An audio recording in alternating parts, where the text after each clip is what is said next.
It was a Thursday night, the kind where the air feels still and silence becomes a little too loud. I was finishing some work on my laptop when my phone buzzed. The notification came from her. Just one line. "I'm at my ex's. Deal with it." First, I thought it was a joke. Maybe she was trying to get a reaction like she sometimes did when we argued. But something about those words felt cold, deliberate. There was no emoji, no hint of playfulness, just arrogance. I stared at the screen for a long time. My first instinct was anger. The kind that burns fast and fades just as quickly. But then came something worse. Calm. The kind of calm that only arrives when you finally realize how far someone has drifted from who they used to be. I didn't call. I didn't text back. Instead, I sat there remembering all the times I defended her to my friends. All the red flags I folded into excuses. The late replies, the sudden girls' nights that never added up. The way she guarded her phone like a secret. I had seen it all, but love makes you blind and patient. Not tonight. I typed slowly, making sure every word was clear. Then deal with losing me. No anger, no begging, just finality. I hit send, set my phone down, and felt something I hadn't felt in months. Peace. She didn't reply immediately. But within minutes, the messages started flooding in. "Wait, what do you mean don't overreact? It's not what it sounds like. Can we just talk, please?" I ignored every single one. Because when someone throws away your trust to test your breaking point, the only real answer is silence.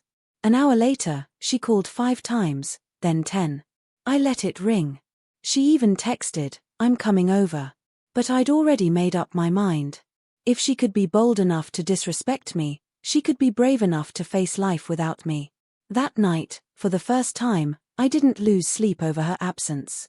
Instead, I slept soundly, not because I stopped loving her, but because I finally started respecting myself. By morning, I woke up to 12 missed calls and a dozen desperate messages. The last one said, "Please just open the door. I'm outside." I didn't rush. I took my time, brewed my coffee, and stood by the window, watching her pacing near her car, hair messy, eyes wide. The same woman who texted me deal with it only hours ago. When I finally opened the door, she tried to walk past me like nothing had happened. But I stepped aside, arms crossed. "You said you were at your ex's," I said quietly. "How'd that go?" She froze, her lips parting in disbelief. "Daniel, I was just trying to make you jealous." "I didn't actually." "Stop." I interrupted.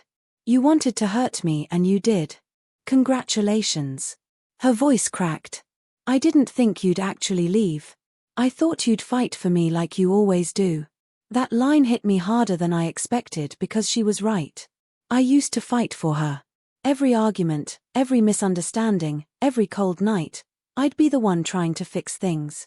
But something in me had shifted. I'm done fighting for someone who treats love like a weapon. I told her, "You wanted a reaction and now you have it. I'm walking away." Her eyes filled with tears. "Daniel, please. I made a mistake." I was angry. I didn't mean it. I almost believed her. Almost. But then I remembered all the other mistakes she'd claimed before. The lies wrapped in apologies. The promises that dissolved in a week. So instead of arguing, I just nodded and said, "You know, it's strange. I used to think losing you would destroy me, but now that I'm standing here, I realize it's not loss, it's release." She started crying, whispering, "You don't mean that," but I did. For once, I wasn't bluffing or hoping she'd change. I wasn't holding on to the version of her I loved because she'd already buried that version under her pride. As she stood there speechless, I walked back inside, closed the door, and let the silence swallow the last piece of what we once were. That was the moment I knew. Some goodbyes aren't loud or messy. They're just quiet decisions made by someone who's finally had enough. The days that followed were quiet, almost painfully so. No texts, no calls, no attempts to reach me, just emptiness, the kind of emptiness that clears the mind and sharpens perspective. I used that time to reflect on everything that had led to that moment. The late nights, the constant need to defend her actions, the subtle manipulations disguised as humor, the little betrayals I'd overlooked. And I realized something crucial. Love isn't about enduring someone else's cruelty. It's about respect. Without it, everything else is meaningless. She finally broke her silence on the third day. I was in the kitchen making coffee when her voice came from the doorway. "Daniel, can we talk?" I turned slowly, measuring my response. "Do you mean about your ex or about the way you treated me?" Her face paled. "Both. I didn't think you'd actually do it. I didn't think you'd walk away." I set down my mug. Walking away isn't the hard part.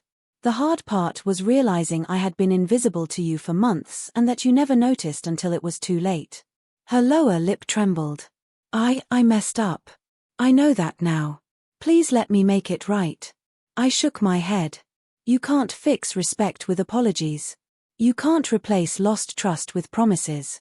What's gone is gone." Her shoulders slumped, the fight leaving her. For the first time, she understood the consequences of her own choices. She realized that testing someone's limits isn't a game. It's a risk. And this time, she lost. Over the next week, she tried everything: messages, calls, even leaving small notes in the kitchen. I didn't respond. I watched her struggle without my reaction, just as she had made me struggle with her absence. By the end of the month, she had learned a hard truth. Taking someone for granted comes at a cost. And while some lessons fade, this one was etched deep because it wasn't delivered in anger or revenge. It was delivered in calm, deliberate silence. When she finally spoke again, it wasn't to demand attention or manipulate my feelings. She simply said softly, "I understand now. I shouldn't have done that. I see what I lost." I nodded. "Exactly. And the important thing is I don't have to fix it. That's yours to live with. Some lessons are cruel, some are quiet, and some are powerful enough to change the course of a relationship or end it entirely. And in this case, the silence spoke louder than any argument, any plea, or any apology ever could. Because sometimes the best way to make someone understand is to give them exactly what they gave you and nothing more.